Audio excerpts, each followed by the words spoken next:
Muito bem-vindos todos que estão aqui participando ao vivo conosco. E vamos falar um pouco de gestão organizacional, né? Como que a gente faz aí para pegar todas essas ideias que o Diogo trouxe, que você já está pensando aí no seu negócio e estruturar para dentro da sua empresa, para a parte administrativa da sua empresa, pensar em um dos corações da sua empresa, né? A empresa, ela tem muitos órgãos, né? Que a gente precisa pensar em todos eles, porque depende para a vida, uma vida de sucesso da empresa, vários órgãos. E aqui na Mentors a gente trabalha aí esses 4 pilares que a gente considera essenciais para o empreendedorismo. Bom, para quem não me conhece, eu sou Suelen Rodrigues, sou advogada, nós atuamos aqui particularmente, ou diria que principalmente com pessoas jurídicas. Então, nessa atividade nossa com pessoas jurídicas e também na nossa própria atuação no ramo da advocacia, e já tivemos outros negócios também, adquirimos algumas experiências e através dessas experiências a gente compartilha um pouco aqui do nosso conhecimento com vocês, no intuito de que vocês consigam estruturar melhor o negócio de vocês. Eu atuo principalmente trazendo a questão da organização empresarial. Como que você pode fazer para ter uma empresa mais organizada, para evitar aí problemas futuros, né? Então, a mentoria entrou aí na minha vida assim. Então, através principalmente das dificuldades que eu via com os nossos clientes aqui da advocacia e também com as experiências que tive na minha própria vida empreendendo. Tanto já tive outros negócios em sociedade e também na advocacia, que é a atuação que eu tenho há mais de 8 anos aqui no escritório. E então a gente se uniu aí com meus excelentes e queridíssimos sócios e estamos aqui, né, nesse projeto de trazer um pouco de conhecimento para todos vocês. O Empreender do Zero, a gente tem aí esse projeto muito interessante que é estruturar a sua empresa. Seja uma empresa embrionária que você ainda está pensando em montar, fazer esse projeto sair do papel e virar realidade, ou mesmo a empresa que você já está rodando de alguma maneira, mas sente que tem pontos que precisam ser melhor trabalhados, né? Talvez está com algumas dificuldades e precisa estruturar melhor. Então, eu vou abordar alguns pontos aqui com vocês. É claro que na parte de gestão a gente tem muita coisa, mas alguns pontos que são muito importantes para a organização da sua empresa. É interessante a gente pensar que quando a gente tem um negócio, a gente precisa ter informações concretas. O Diogo trouxe aí muita questão da informação em relação ao produto que você vende, ao serviço que você vende, e eu digo da informação numa gestão total, né? De custos, preço tanto do custo como da venda, margem de lucro, quando você faz venda a prazo, quando vence esses prazos, quando você faz compra a prazo, como que é que você tem que fazer os pagamentos. Existe toda uma parte ali por trás, na área da organização mesmo, que também está inserida nessa função do sócio. E às vezes o empreendedor, ele pula algumas etapas que fazem com que a jornada dele se torne um pouco mais penosa. Não estou dizendo que a jornada empresarial ela é fácil, mas se a gente seguir aí algumas orientações, algumas ideias, a gente pode fazer dessa jornada uma jornada um pouco mais tranquila, né? A gente vai estar aí calçado de informações e sempre surgindo insights, ideias novas para a gente trazer para o nosso negócio para estar sempre melhorando aí a parte da organização. E iniciando a questão da empresa em si, uma das coisas que eu gosto muito de falar é em relação à nossa visão para a nossa empresa. De quem é a minha empresa? Né? A minha empresa é só um estoque de mercadoria que eu vendo? Ou é só essa atividade, seja de comércio ou de serviço, a prestação em si de serviços ou de venda de algum produto? Ou ela é, de fato, uma pessoa jurídica, uma pessoa diferente de mim? Ou ela é tudo junto? Qual que é a visão que eu tenho da minha empresa? Porque a forma com que eu vejo a minha empresa, ela impacta na maneira com que eu administro a minha empresa. E vai impactar também lá na área financeira, né? Na abordagem aí feita mais especificamente com a Laila. Porque quando eu vejo a minha empresa como uma pessoa diferente de mim, eu tenho uma visão diferente. Como, vou dar um exemplo aqui do pai e do filho, da mãe e do filho. A mãe, o pai é uma pessoa, o filho é uma outra pessoa. Por mais que exista esse vínculo, são pessoas diferentes. E a empresa não é diferente, ela é uma outra pessoa, uma pessoa jurídica que foi criada. Mesmo quando ela ainda não é formalizada, é interessante a gente ter essa visão de que ela é uma outra pessoa. Porque quando a gente não tem, a gente vincula essa atividade empresarial que a gente já está executando ou inicia a execução à nossa vida, a gente tem a dificuldade muito grande na organização. Porque tudo da empresa é meu também, tudo que é meu é da empresa. Às vezes pode ser que você está empreendendo aí em sociedade. Aí, assim, você consegue visualizar a longo prazo como que vai ser isso? Vamos pensar que a sua empresa tem um estoque, você vende aí brigadeiro. Como é que é? Tem 50 brigadeiros, hoje você quer comer 2. Então, aí você ficou só 48. Dá para entender que são coisas diferentes? Então, é interessante a gente ter essa visão que a minha empresa, ela é uma pessoa diferente de mim, né? Existe aí uma entidade jurídica que é criada e ela tem uma personalidade própria.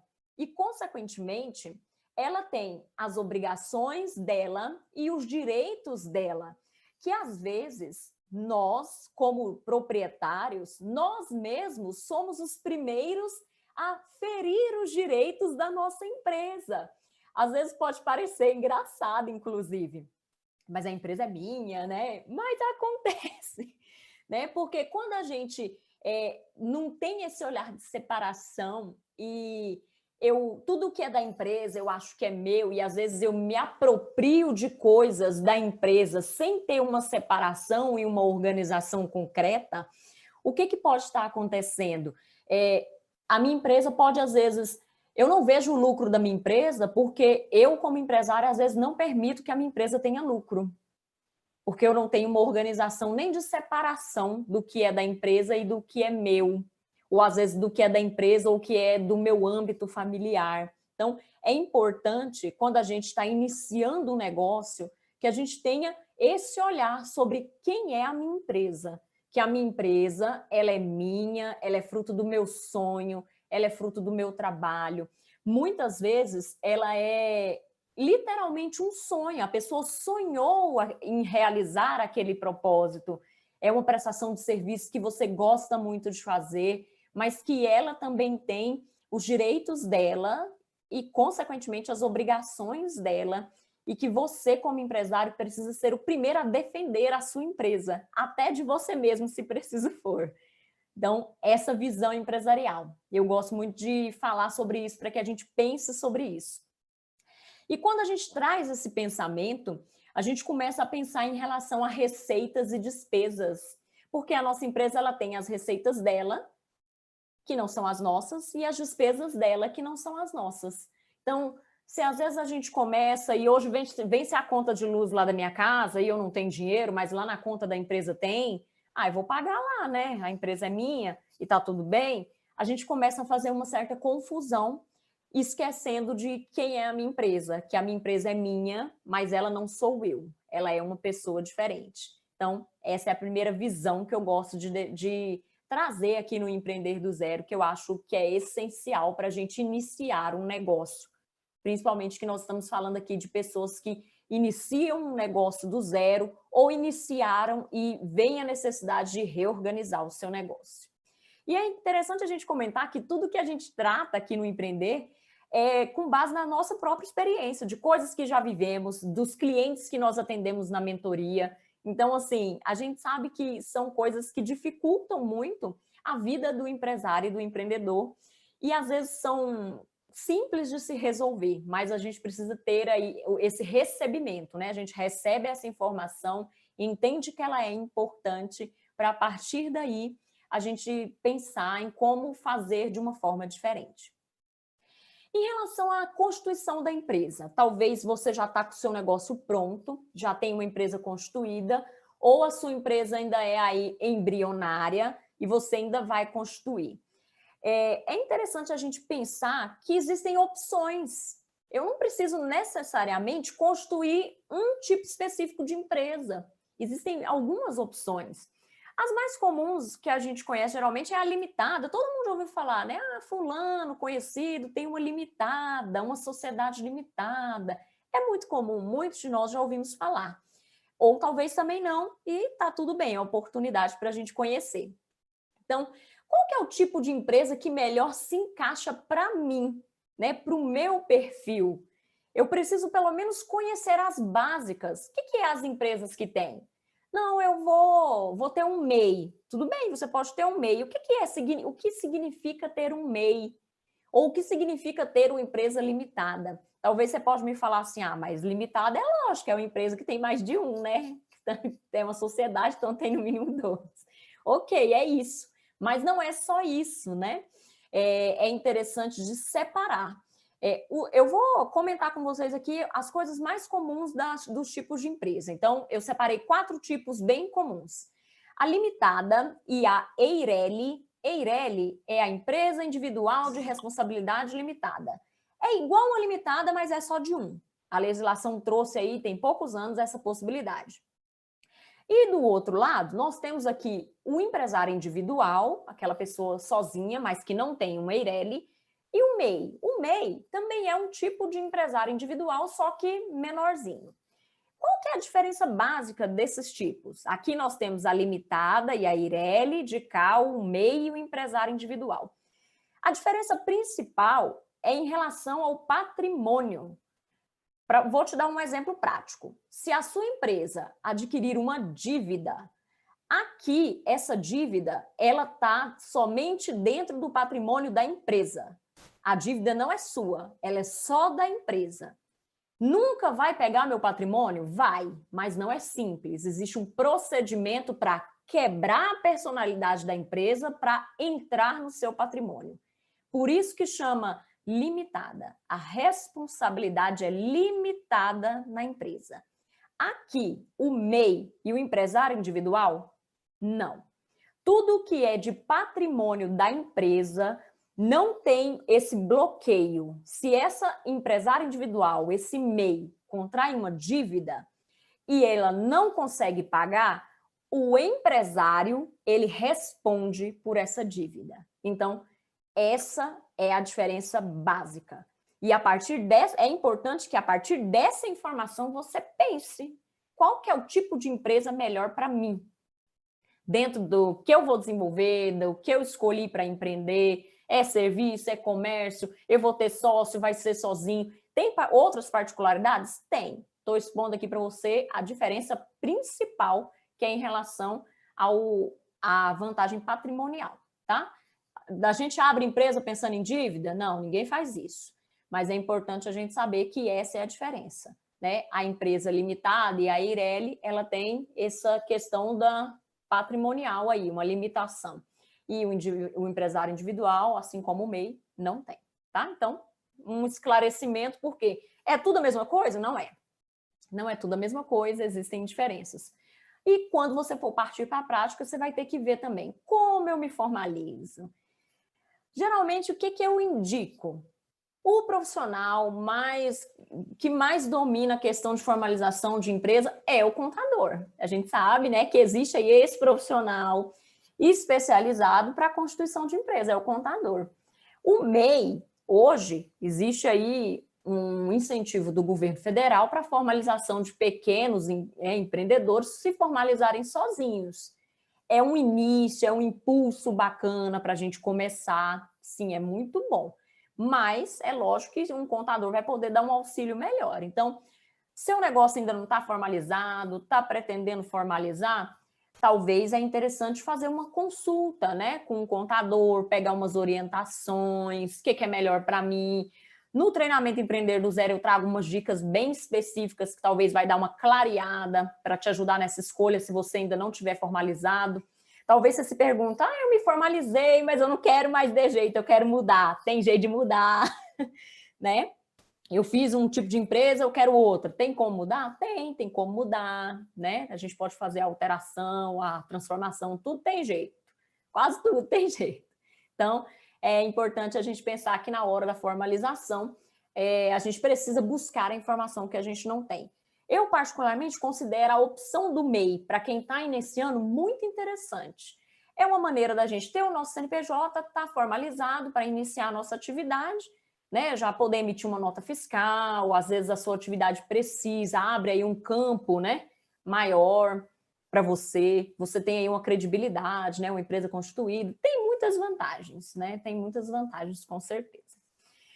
Em relação a enquadramento tributário, essa é a dúvida de muitos, né? Se eu formalizar, eu tenho que pagar imposto. Eu não quero. Quem que quer? Ah, pagar imposto é ruim demais, né? Pode ser que isso já passou pela sua cabeça. Passa pela cabeça de muitos. O tributo é importante, então, fazer o quê? Primeiro, você define o tipo de empresa que você vai constituir. E a partir daí, você vai ter a informação de qual é o tributo que vai ser cobrado na sua atividade. Hoje, no nosso ramo aqui, como o nosso público aqui, a maioria são pequenos empresários, né? Vão começar um negócio. Então, se você for um MEI, paga uma guia, né, unificada, valor baixo, salvo engano, você está R$ 56, salvo engano, hoje, todo ano tem um reajuste. Depende também se é serviço, se é comércio, modifica, tá? Dá uma modificadinha, diferença de 5, 6 reais mais ou menos, dá uma modificadinha. Se a pessoa está enquadrada aí no Simples, ela paga um percentual sobre o faturamento. Então, o percentual varia de 4,5% até 16%, 19%, dependendo do faturamento. Existe uma tabela do Simples com uma faixa lá. Faturou até tanto, é X%. Né? Essa tabela é de fácil acesso, jogou lá no Google, tabela do Simples. É tranquilo de achar, mas depende também da atividade. Então, é importante o quê? Definiu a empresa que vai constituir para você saber qual que é o tributo que eu vou pagar e para que eu tenho que saber isso. A Laila aborda muito a questão aí de precificação lá na parte financeira. Quando a gente vai, inclusive, fazer o custo do nosso produto, uma das coisas que precisa estar inseridas lá é o tributo que a gente paga, né? Se você compra uma mercadoria e vai revender ela, para você saber o que de fato é seu lucro, você tem que saber tudo que envolve o custo. Se você paga um frete, se você, né, é uma embalagem que você paga, se você tem as despesas fixas, e o tributo entra aí também para você fazer uma precificação correta. Então, é importante sim saber qual é a tributação. Ah, mas nem sempre eu emito a nota, mas a gente faz o custo dentro daquilo que é o padrão. E o padrão seria emitir a nota fiscal. Em relação ao tributo, eu gosto também de comentar com vocês em relação à nossa mentalidade. A gente tem uma mentalidade que vem muito do senso comum, de que o governo fica com a maior parte da minha renda. Eu trabalho aqui, sou empresário, trabalho, mas vem o governo e come a maior parte. É muito injusto. Talvez você já tenha ouvido falar isso, ou talvez você já pensou isso. Então, eu queria deixar aqui para você uma ideia, para você refletir, né? Será que isso é real? Porque se você está vendendo essa caneta, se ela custa R$ 1, e se você vai pagar 30 centavos de imposto, e se você quer ganhar mais 70 centavos de lucro, e você me vende ela a R$ 2, será que o governo não está ganhando o tributo dele e você seu lucro? Ou será que é o governo que está pegando o seu lucro? Porque talvez a gente tenha, às vezes, uma visão sobre a tributação que não é exatamente o que ela é. A tributação, o empresário, em relação à tributação, ele é apenas um ente arrecadador. Quem paga o tributo é quem comprou essa caneta. Porque é ele que pagou os R$ 2, sendo R$ 1 do custo, 30 centavos do tributo e 70 centavos do meu lucro. Agora, quando eu tenho a mentalidade de que o governo está pegando o meu dinheiro, Será que talvez não seria porque eu gostaria de ter ganhado R$ 1 e ficado com os 30 centavos que seria do tributo? Então, esta mentalidade de pensar que o tributo está comendo uma parte, eu não sei até que ponto ela é real. Então, eu quero deixar aqui para vocês essa mensagem para vocês refletirem em relação ao tributo. Quando a gente pensa que para a gente ter lucro vendendo uma coisa, eu preciso deixar de pagar o tributo, talvez exista um erro aí. Não estou dizendo que eu estou errado ou certo e você está errado, não é isso. Mas existe um erro lá na precificação ou lá na parte do pensamento do negócio. Por quê? Se a caneta custou R$ 1, se 30 centavos era o tributo e 70 centavos era o meu lucro, a precificação ela foi correta, ela foi realizada de acordo com o que você imaginou e a venda foi realizada da mesma maneira. Então, eu não preciso deixar de pagar o tributo para que eu obtenha um lucro. A margem de lucro ela já foi calculada pensando no tributo que seria devido. E quem, na verdade, paga esse tributo nem sou eu, empresário, é quem comprou. Eu só pego daquela pessoa e repasso. A minha função é de repasse. Então, é importante a gente pensar qual é a nossa função em relação à tributação. Porque é muito ruim a gente querer começar um negócio e já pensar assim, eu quero muito começar um negócio, mas, nossa, o governo vai ficar com uma grande parte do meu faturamento. Será que esse é real? Será que realmente isso acontece? Então, se isso estiver acontecendo com o que você está vendendo, o problema talvez não esteja na tributação, mas sim na precificação, na falta de viabilidade do seu produto, do seu serviço, que não foi feita aí uma base sólida, e não no tributo em si. É interessante a gente reavaliar essa questão. Qual que é a nossa função enquanto empresário? A nossa função, não será que não é só um repasse? Então, eu deixo essa mensagem para vocês refletirem. Não sei se vocês já ouviram uma abordagem nesse sentido antes, mas é uma abordagem interessante para a gente refletir, que a nossa função como empresário é cada um ficar com o que é seu.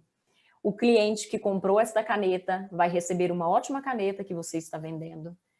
O governo vai ficar com um tributo que o cliente pagou e você com o seu lucro, conforme o cálculo que você efetuou. Então, o pagamento de tributo nada mais é do que dar a cada um o que é seu. E quando a gente tem o pensamento de que precisamos deixar de pagar o tributo, será que nós não estamos ficando com uma parte que, na realidade, lá no início, ela não é nossa? Então, eu deixo aí essa pergunta para a gente refletir, tá bom? Passando adiante aqui, um outro tópico que eu gosto de abordar é em relação à sociedade. A gente sabe que trabalhar sozinho, muitas pessoas gostam, mas também não é fácil, né? Se eu tenho uma demanda e estou só, às vezes eu preciso ter um sócio, eu preciso ter um parceiro de negócio, né, para me ajudar no dia a dia, né? Às vezes é no atendimento de clientes, na parte de gestão, na parte financeira. São muitas as funções que o empresário tem.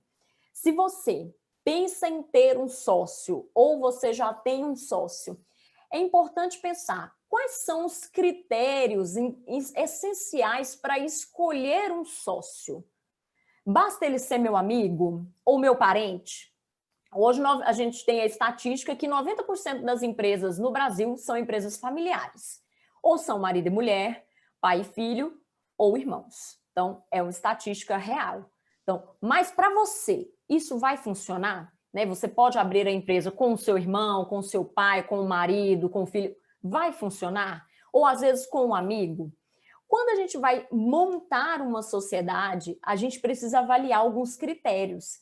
Por quê? Talvez, vamos dar o exemplo do amigo, ou até do irmão, independente da relação de parentesco.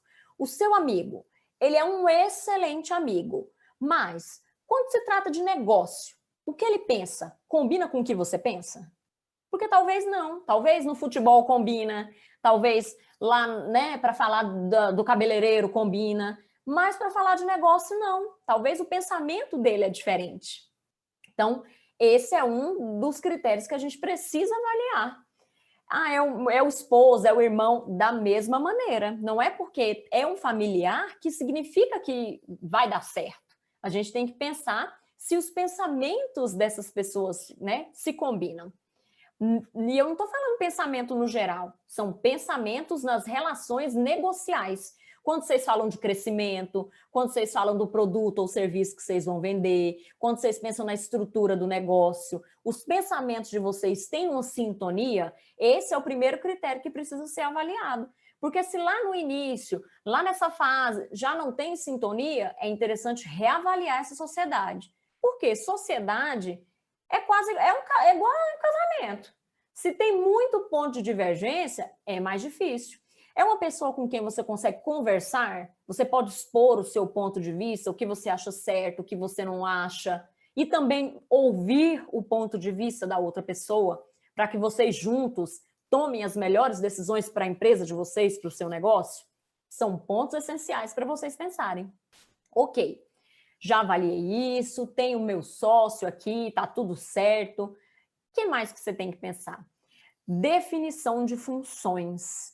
Sabe quando é igual o pai e mãe? O pai fala, não faz isso, pô, filho. E a mãe fala, faz sim. A sociedade é muito parecida. Os papéis dos sócios precisam estar mais ou menos estabelecidos, para que um não interfira muito no papel do outro, né? Então, tem um sócio que ele tem mais habilidade comercial, ele cuida mais dessa parte, né? Às vezes você pode estar aí avaliando as habilidades e valorizando isso, é muito interessante. Ou às vezes tem um sócio que gosta mais de lidar com pessoas, está mais no atendimento, outro gosta mais de lidar com papéis, está mais na parte da gestão. Avalie tantas habilidades como aquilo que cada um vai fazer, defina papéis. A questão do investimento. Cada sócio vai entrar com o quê nesse negócio? Todo mundo vai trabalhar?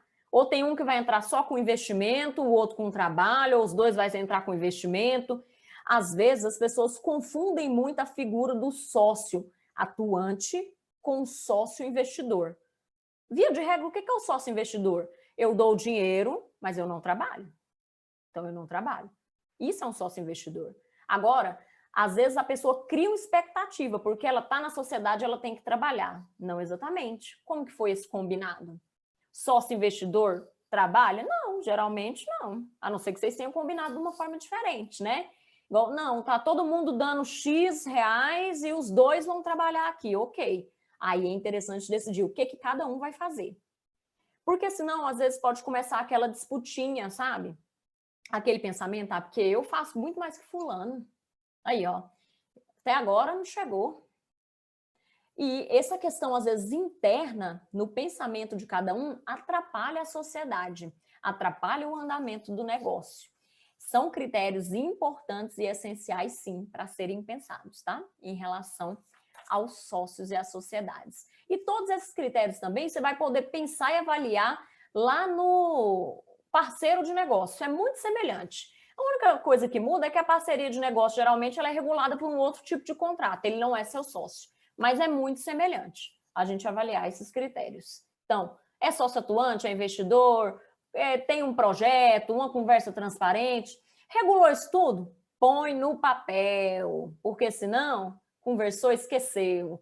Põe no papel que não tem erro, vocês vão ficar mais tranquilos. Ah, ele vai se sentir inseguro? Não, é uma segurança para os dois, para que os dois se sintam bem e toquem aí essa sociedade. Olha, você fez o que não era nosso combinado. Está escrito aqui o nosso combinado. Fica, às vezes, até mais fácil, mais transparente para que vocês aí possam conversar. Então, mesmo parceiro de negócio, tá? Às vezes você tem uma parceria aí de gente que indica para você cliente, também tem muita coisa que se aplica, tá? Basta avaliar o caso a caso. E eu quero deixar aqui, para a gente ir finalizando, para eu poder passar aqui para a minha querida Laila, 4 pontos essenciais para que a gente seja um empresário de sucesso. Vamos pensar?